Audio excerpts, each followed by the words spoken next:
Diamond Harbour মডেলের হোতা অভিষেক বন্দ্যোপাধ্যায়ের নির্দেশেই কি মাথা নিচু করতে হলো পুষ্পাকে? যেটা বলছি সেটা ভুল। কিন্তু এ কি হলো? শেষ মুহূর্তে লেজ গুটিয়ে পিছু হটলেন পুষ্পা। আগামী 21শে মে যে রিপল আছে, সেই রিপলের কন্টেস্ট থেকে আমি নিজেকে দূরে সরিয়ে নিলাম। নাকি তার কাছেও রয়েছে বিশাল প্যাকেজের অফার?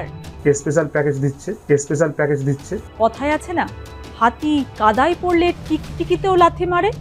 আমার ব্যক্তিগত মত, আমি ফলতার মানুষের সঙ্গে কোনদিন খাওয়া দাওয়া করিনি। এটা সম্পূর্ণ মিথ্যা কথা। যেখানে তৃণমূল নেতা জাহাঙ্গীর খান বললো আমি 15 বছর শান্তিতে রেখেছিলাম। 15 বছর অশান্তিতে রেখেছে, শান্তিতে রাখেনি। তোমার দেখা নাই রে,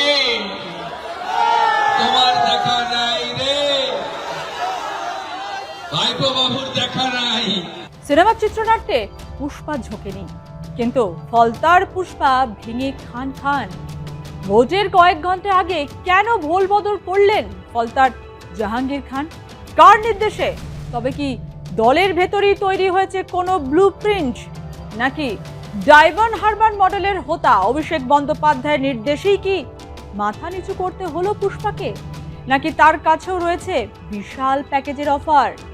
নিজেকে বাঘ বলা জাহাঙ্গীর কেন ভোটের কয়েক ঘন্টা আগে ময়দান ছাড়লেন? জাহাঙ্গীরকে নিয়ে তৃণমূল শিবিরে তৈরি হয়েছে ক্ষোভ। জাহাঙ্গীরের পিছু হটার পিছনের রহস্য উন্মোচন হোক বলে দাবি তৃণমূল নেতাদের একাংশের। ফলতায় জাহাঙ্গীরকে নিয়ে যে ক্ষোভের আগুন জ্বলছে, তার আঁচ থেকে বাঁচতে পারবেন তো জাহাঙ্গীর? প্রার্থী না হন, ভোটার হিসেবে ভোটের লাইনে দাঁড়াবেন তো পুষ্পা? সিপিএম থেকে তৃণমূল কর্মী, দেওয়াল লিখন থেকে পতাকা বওয়া, একসময় এইসবই করতেন ফলতার জাহাঙ্গীর। কয়েক বছর পরেই যেন ভাগ্যবদল। অভিষেক বন্দ্যোপাধ্যায়ের স্নেহধন্য হয়ে ওঠেন জাহাঙ্গীর। তারপর থেকেই তার নাগাল কে নেয়? এতটাই রকেট গতিতে তার উত্থান যে যুব নেতা থেকে একেবারে ভোটের প্রার্থী হয়ে গেলেন জাহাঙ্গীর খান।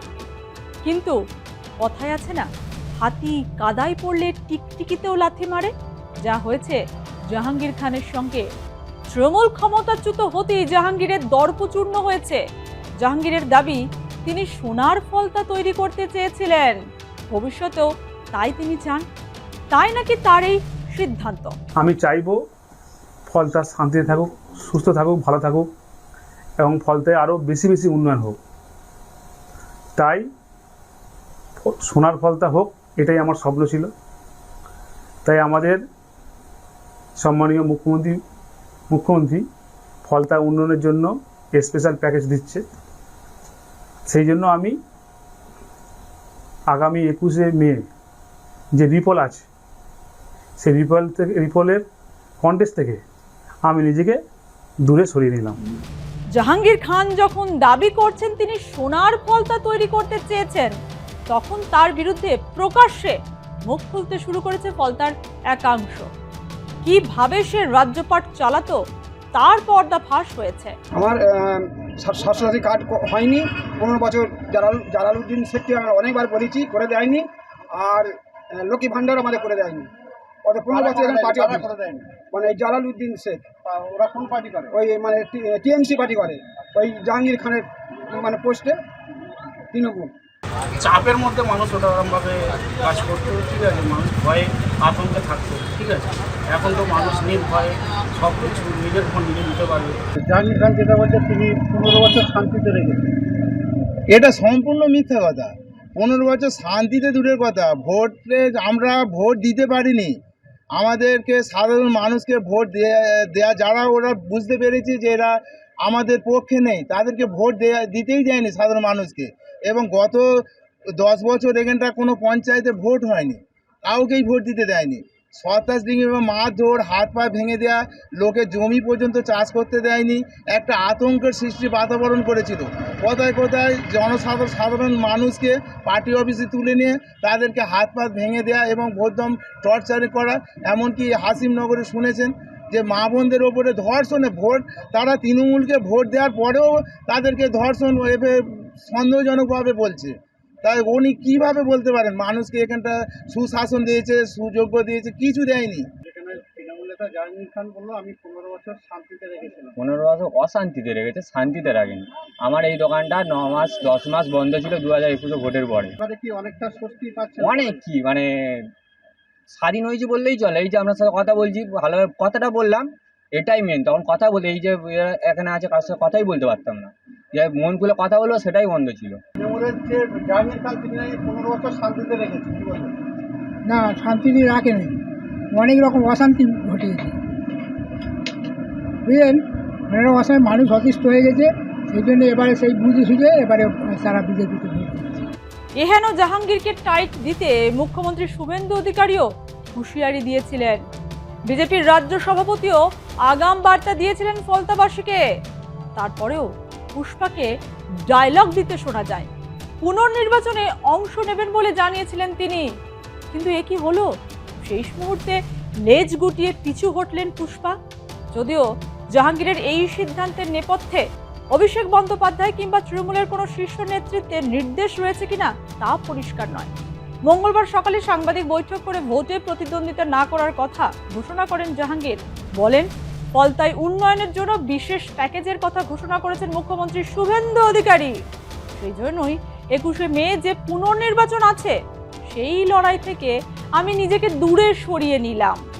অনেকেই কানাঘুষো বলছেন জাহাঙ্গীরের ওপর চাপ বাড়ছিল। একদিকে দল ক্ষমতা হারিয়েছে, অন্যদিকে তার বস অভিষেক বন্দ্যোপাধ্যায়ও বেকায়দায়। কে সাপোর্ট দেবে জাহাঙ্গীরকে? জাহাঙ্গীরের ঘোষণার পর থেকেই তার এই পদক্ষেপের পিছনে সম্ভাব্য কারণগুলো নিয়ে জল্পনা শুরু হয়েছে। জাহাঙ্গীর সরে যেতেই ফলতা এবার ত্রিমুখী লড়াই। এটা কোনো গোপন বিষয় নয় যে জাহাঙ্গীর অভিষেক বন্দ্যোপাধ্যায়ের ঘনিষ্ঠ সহযোগী। জাহাঙ্গীরের বিরুদ্ধে যেভাবে খেলা ঘুরছিল তাতে করে পুনর্নির্বাচনে তার হার সুনিশ্চিত হচ্ছিল। তাই এই হার হলে অভিষেকের ডায়মন্ড হারবার মডেল ফের ধাক্কা খেত, যা লোকসভা নির্বাচনের জন্য ভালো হবে না এবং তার ভাবমূর্তিকে ক্ষতিগ্রস্ত করা হবে। রাজনৈতিক বিশেষজ্ঞদের অনেকের মত, টিএমসি নীরবে জাহাঙ্গীরকে প্রতিযোগিতা থেকে সরে দাঁড়ানোর জন্য বার্তা দিতে পারে, যার ইঙ্গিত মিলেছে তৃণমূলের বিক্ষুব্ধ নেতা রিজু দত্তের বক্তব্যেও। ঝান্ডা ধরার লোক নেই। এই অভিষেক ব্যানার্জি বলেছিলেন না 4 তারিখের পরে ঝান্ডা ধরার লোক থাকবে না, ঠিকই তো বলেছিলেন, শুধু দলটার পতাকার রংটা আলাদা হয়ে গেছে। ঝান্ডা ধরার লোক নেই এখন তৃণমূলে। दिन ब दिन ऐसे सिद्धांत ले रहे हैं ना, वो रिजू दत्ता को सस्पेंड करना हो या जहांगीर से मुंह फेर लेना, ये लोग बार बार ये प्रमाण कर देना है, लोगों के सामने ये प्रमाण कर रहा है कि पार्टी के जो भी कार्यकर्ता हैं, वो राष्ट्रीय प्रवक्ता रिजू दत्ता हो या डायमंड हार्बर के प्रत्याशी जहांगीर खान हो, इनके लिए बस नौकर हैं, इनके नौकर हैं। हम लोग अपना जान दांव पे लगा के पार्टी किया था। आज कितनी आसानी से इन लोगों ने कह दिया कि ये जहांगीर का निजी मामला है, इससे हमको कोई लेना देना नहीं है। अरे आपको क्यों नहीं लेना देना नहीं है? आपका डायमंड हार्बर है, आपने डायमंड हार्बर मॉडल बनाया था। ये डायमंड हार्बर मॉडल जो आपने गुंडों के बल पे बनाया था, जहां पर आपने सेलोटेप मार मार के 2024 में 7,11,000 वोट से जीता था, आज आपकी हिम्मत नहीं हो रही है वहां पर प्रचार में तक चला जाए। तो ये जिम्मेदारी किसकी है? सिर्फ जहांगीर की है। जहांगीर तो चलो भाग गया, जो भी कारण है वो तो पुष्पा खत्म हो गया, पर पुष्पा का मालिक कहां है? जो सांसद 2 साल पहले 7,11,000 वोट से वहां से जीता है, उसकी हिम्मत क्यों नहीं हुई आज ग्राउंड पे जाके अपनी कैंडिडेट के लिए प्रचार करने के लिए? बीजेपी के मुख्यमंत्री तो बीजेपी के प्रत्याशी के लिए प्रचार कर रहे हैं, तो सिर्फ जहांगीर का जिम्मेदारी क्यों है? মনোনয়ন প্রত্যাহারের তারিখ পেরিয়ে গিয়েছে। প্রতিদ্বন্দ্বিতা না করলেও ইভিএমে জাহাঙ্গীরের নামে বোতাম থাকবে। জাহাঙ্গীরের ওপর যে চাপ বাড়ছিল তা বোঝা গিয়েছিল গত সোমবার। আগাম রক্ষা কবচ পেতে কলকাতা হাইকোর্টের দ্বারস্থ হয়েছিলেন জাহাঙ্গীর খান। গ্রেপ্তারি এড়াতে আদালতের কাছ থেকে রক্ষা কবচ নেন। মঙ্গলবার ভোট প্রচারের শেষ দিনে পুষ্পা ওরফে জাহাঙ্গীর জানালেন তিনি আর এই ভোটের লড়াইয়ে নেই, অর্থাৎ ঝুঁকেগা নেহি বলে নিজেকে বাঘবলা পুষ্পা ঝুঁকে গেলেন। তবে কি ভিতরে ভিতরে অন্য সেটিং?